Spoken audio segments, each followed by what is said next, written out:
sommes à Beni. Dites-nous aujourd'hui quelle est la situation sécuritaire sectorielle dans la région de Beni, commandée par le général Long Marcel, et vous qui êtes son porte-parole. La situation pour l'instant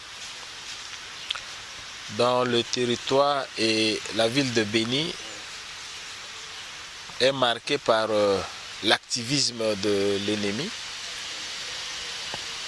Il n'y a pas longtemps, il a multiplié des incursions dans la banlieue de la ville jusqu'à atteindre ce que nous appelons communément ici le terminal, qui se trouve dans la commune de Rwenzori. Cet activisme est dû essentiellement pour nous par le fait que nous avons délogé l'ennemi de son bastion de Mwadika, et dernièrement nous avons réussi à le chasser de son bastion qui se trouve dans Mayangose. Et depuis ce temps, l'ennemi opère en petits groupes satellites pour essayer de nous déstabiliser moralement, pour essayer de nous démoraliser et de chercher à soulever la population contre nous. Malheureusement, il y a des compatriotes malveillants que nous appelons des détracteurs qui aujourd'hui profitent de cet activisme de l'ennemi pour agiter la rue. C'est de bonne guerre. Nous pensons que la sécurité est l'affaire de tout le monde. Normalement, nous devrions nous mettre ensemble pour travailler afin d'éradiquer les phénomènes.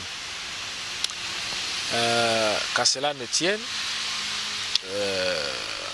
nous avons mis en place des dispositifs sécuritaires, des nouveaux d'ailleurs, pour essayer de retourner les compatriotes qui ont vidé le quartier, qui était en proie aux incursions de l'ennemi. Parlons de la sécurité et Ebola. Est-ce que c'est encore un autre défi que l'armée est encore en train de relever sur le terrain ici à Beni? Comment vous faites pour pallier à ces défis? Il faut protéger soit les équipes médicales et mener les opérations. Comment est-ce que vous faites? C'est un défi? Moi, j'ai toujours dit que nous avons la meilleure armée du monde. Je suis fier d'appartenir à ce corps.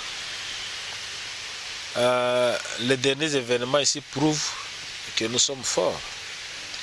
Aujourd'hui, nous nous battons contre les ADF. Il y a les Maï qui servent de béquilles aux ADF. Nous sommes obligés de nous occuper des ADF et des Maï. Au même moment, il y a Ebola qui est là. L'armée vient de dépêcher dans la zone depuis le début du phénomène Ebola. L'armée a dépêché ce que nous appelons chez nous l'unité médicale d'intervention rapide, l'UMIR, qui est arrivé, qui est en train d'organiser la riposte contre Ebola avec, au sein de l'armée. En dehors de l'UMIR qui est en train de faire ce travail-là dans les casernes, dans les camps militaires, nous sommes obligés de dégrainer quelques militaires pour les mettre à la disposition des équipes de riposte. Ça joue aussi sur les opérations. Tout ça, ça prouve que nous sommes pas faibles. Nous travaillons et que personne ne vous trompe, ça se passe très bien. Aujourd'hui, on ne déplore pas d'incidents liés à la sécurité par rapport aux équipes de riposte contre Ebola, en dehors de cas isolés, de gens qui ont vandalisé les kits. On n'a pas vécu un cas d'insécurité par rapport aux équipes de riposte. Donc ici, les FARDC se battent contre l'ADF, contre les Maïmaï, et en dehors de ça, il y a Ebola qui nous guette, qui nous inquiète, nous tous. Et aujourd'hui, c'est la rue.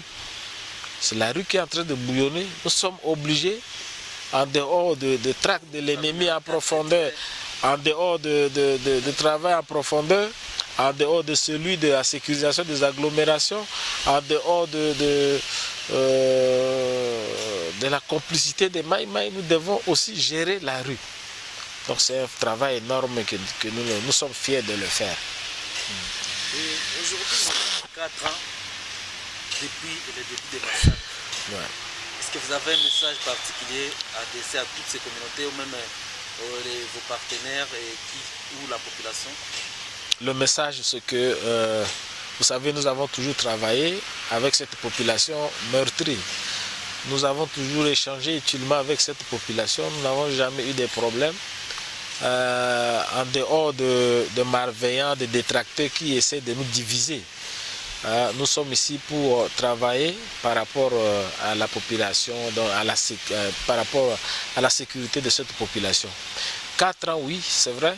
Il y a un travail qui a été fait avant nous. Nous sommes venus, nous continuons à faire ce travail. Tout ce que je demande aux gens, c'est de comprendre que nous avons affaire aux terroristes. La fin de calvaire de notre population est proche. D'ici là, les choses vont marcher parce que nous croyons à notre détermination, nous croyons à ce que nous faisons, nous croyons au soutien de la population. Ailleurs, ce sont des coalitions qui se battent contre les intégristes. Mais ici, c'est nous seuls qui combattons ces terroristes. Ça doit être une leçon pour nos compatriotes. Une raison de croire à ce que nous faisons. Une raison de croire à notre patriotisme et à l'efficacité de leur armée, que les compatriotes comprennent qu'il y a des terroristes ici, que son armée ou leur armée est en train de combattre, et pour cela, on n'a pas besoin de se poser beaucoup de questions pour la soutenir, cette armée. Nous sommes désolés pour la mort des compatriotes, mais pour nous, nous sommes en train de faire notre travail. Nous le faisons au prix de sacrifice, comme vous avez dit. Et tant que ce n'est pas fini, nous serons toujours là. Merci.